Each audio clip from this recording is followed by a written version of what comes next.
आधुनिक भारत के जनक, father of modern India.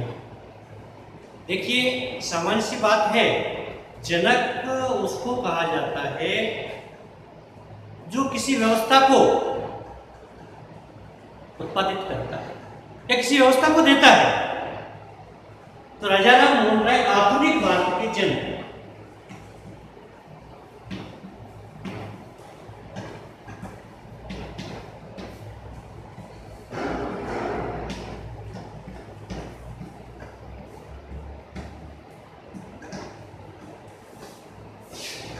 Rajaram Mohan Roy को आधुनिक भारत का जनक क्यों कहा जाता है, इसके बारे में आज हम चर्चा करें। देखिए, राजाराम मोहन राय ने 22 मई 1772 को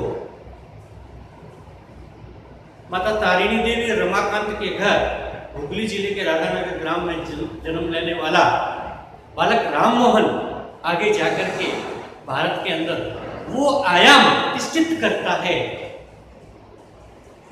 जिन आयामों को हम अभी वर्तमान में पढ़ रहे हैं। हमारा चाहे राजनीतिक क्षेत्र हो, चाहे आर्थिक क्षेत्र हो, चाहे शैक्षणिक क्षेत्र हो, चाहे सामाजिक क्षेत्र हो, चाहे धार्मिक क्षेत्र हो, इन विभिन्न क्षेत्रों में जिन आयामों को हम वर्तमान में जो पढ़ रहे हैं, जिनको कानून व्यवस्था के तहत प्रतिष्ठित किया गया, वो 18वीं शताब्दी के उत्तरार्ध में उस बालक राम मोहन ने दे दिया था। इस कारण आधुनिक भारत के पिता के रूप में इनको मान्यता प्रदत्त की गई है। देखिए, सबसे पहले हम राजनीतिक क्षेत्र को देखते हैं। तो राजनीतिक क्षेत्र में स्वतंत्र एवं निष्पक्ष प्रेस, भारतीय संविधान के आर्टिकल जो 19 के अंतर्गत हम वर्तमान में जो देख रहे हैं, ये परतंत्र भारत में उस समय 18वीं शताब्दी के उत्तरार्ध में राजाराम मोहन राय ने स्वतंत्र एवं निष्पक्ष प्रेस होनी चाहिए, इसको लेकर के जनहित याचिका दायर की। उस समय भारत परतंत्र था, लेकिन राजाराम मोहन राय ने उस जनहित याचिका को जीता। वहां ब्रिटिश अधीनस्थ भारत में जो व्यवस्थाएं चल रही थी, उसमें न्यायिक व्यवस्था में ऐसा था कि जूरी व्यवस्था का कोई भी सदस्य हिंदू या मुस्लिम उस परिस्थिति में नहीं हो सकता है जब अभियुक्त कोई ईसाई। क्यों भाई? हम यदि गंभीरता से देखें तो उस कालखंड में इस जूरी व्यवस्था का भी राजाराम मोहन राय ने विरोध करते हुए वास्तविक लोकतंत्र क्या है उसको प्रतिष्ठित करने की चेष्टा की। और वास्तव में हम यदि देखें वर्तमान में भारत का नागरिक सर्वाधिक जिस आर्टिकल के उपयोग से अपने आप को विकसित कर रहा है, वो है स्वतंत्र एवं निष्पक्ष प्रेस। उसने कहा वाक की स्वतंत्रता होनी चाहिए, प्रेस की स्वतंत्रता होनी चाहिए, अपनी अभिव्यक्ति की स्वतंत्रता होनी चाहिए। उस कालखंड में कोई कल्पना भी कर सकता था कि इस प्रकार की बात कोई कर सकता है, लेकिन राजाराम मोहन राय ने विचार और अभिव्यक्ति की स्वतंत्रता को उस कालखंड में एक वैधानिक व्यवस्था के रूप में प्रतिष्ठित किया। उस कालखंड की जो सामाजिक व्यवस्थाएं थी उसके प्रति जागरूक करना, राजनीतिक व्यवस्थाओं के प्रति जागरूक करना, आर्थिक क्षेत्र के प्रति जागरूक करना, धार्मिक व्यवस्थाएं क्या है उसके प्रति जागृति पैदा करने के लिए राजाराम मोहन राय ने शैक्षणिक क्षेत्र में उस समय कुछ इस प्रकार के आयाम प्रतिष्ठित किए जिसके कारण उनको आधुनिक भारत का जन्मदाता या जनक के रूप में माना जा सकता है। राजाराम मोहन राय उस कालखंड में बांग्ला, फारसी, अरबी, Hindi, Sanskrit, French, Greek, Latin यानी कि लगभग एक दर्जन भाषाओं का ज्ञाता था। लगभग एक दर्जन भाषाओं पर एकाधिकार रखने वाला राजाराम मोहन राय प्रत्येक क्षेत्र की शैक्षणिक व्यवस्थाओं को तह तक जाकर के पढ़ता है तथा ये तय करता है कि पाश्चात्य व्यवस्था की जो शैक्षणिक व्यवस्था की जो टेक्नोलॉजी है उसको भारत को स्वीकार करना चाहिए, यूरोपीय शिक्षा पद्धति को स्वीकार करना चाहिए। लेकिन इस बात पर भी वो बल देता है कि वैदिक कालखंड की जो नैतिक मूल्यों पर आधारित हमारी शैक्षणिक व्यवस्था है उसका भी समन्वय उसमें होना चाहिए। इस प्रकार की बात उस कालखंड में राजा राम मोहन राय ने, वो शिक्षा के माध्यम से सामाजिक क्षेत्र में जो कुरीतियां हैं, धार्मिक क्षेत्र में जो अंधविश्वास है, उसके प्रति जागृति पैदा करना चाहिए। जागरण का कार्य किस प्रकार होगा? तो जागरण के कार्य के लिए राजा राम मोहन राय ने तत्कालीन कालखंड की जो शैक्षणिक व्यवस्था जो थी उसमें महत्वपूर्ण परिवर्तन करने पर उन्होंने बल, इस शैक्षणिक सुधार के साथ साथ वह सामाजिक क्षेत्र में भी परिवर्तन करने की बात करते हैं। जब 1811 में उसके भाई जगमोहन की मृत्यु हो जाती है और उसकी भाभी को जब बलपूर्वक सती किया जाता है तो उसका वो कड़े शब्दों में निंदा करता है, विरोध करता है।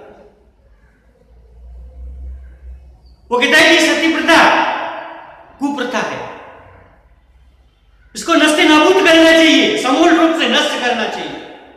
ये भारत के परिप्रेक्ष्य में, भारत में कभी सती प्रथा थी नहीं। भारत में प्रत्येक नारी को, आप वैदिक कालखंड की व्यवस्थाओं को देखिए, स्वयंवर का अधिकार था। विदेशी आक्रांताओं ने अपने बलेच मंतव्यों के कारण जो हमारी माताओं और बहनों के प्रति जो दुर्व्यवहार किया, उसको ध्यान में रखते हुए सती प्रथा का एक रूप जो चल पड़ा वो वास्तव में बहुत विकृत रूप था। राजा राम मोहन राय प्रथम व्यक्ति थे जिसने कहा बहुविवाह नहीं होना चाहिए।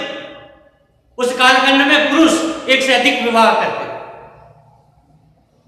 और समझ लो कोई विधवा हो जाती थी तो उस विधवा को पुनर्विवाह का किसी प्रकार का कोई अधिकार प्राप्त नहीं था। राजा राम मोहन राय उस कालखंड में विधवा पुनर्विवाह की बात करते हैं। छुआछूत और भेदभाव जैसे कई जो कुव्यवस्थाएं हैं हमारे समाज को घेर चुकी थी, उन कुव्यवस्थाओं को वो समूल रूप से नष्ट करने के लिए प्रतिबद्धता जाहिर करते हैं। समाज की उन कुरीतियों को समूल रूप से नष्ट करने के लिए राजा राम मोहन राय ने जो समाज सुधार के आयाम उस कालखंड में दिए, कालांतर में उसको संवैधानिक दर्जा दिया गया। आज हमारे विधान के अंदर, संविधान के अंदर इस प्रकार की व्यवस्थाओं को प्रतिष्ठित किया गया, स्थापित किया गया। फलतः मान सकते हैं कि राजा राम मोहन राय आधुनिक भारत के जनक थे। अरे उन्होंने उस कालखंड में जो महिलाओं की दयनीय स्थिति थी उसको दूर करने के लिए समान अधिकार दिया तथा आर्थिक दृष्टि से वो और भी संबल हो। 1822 में हिंदू उत्तराधिकार अधिनियम पारित करवाया।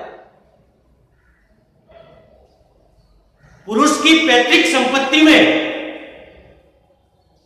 उसकी पत्नी का तथा उनकी बच्ची का, बेटी का अधिकार होना चाहिए, हिस्सा तय करता।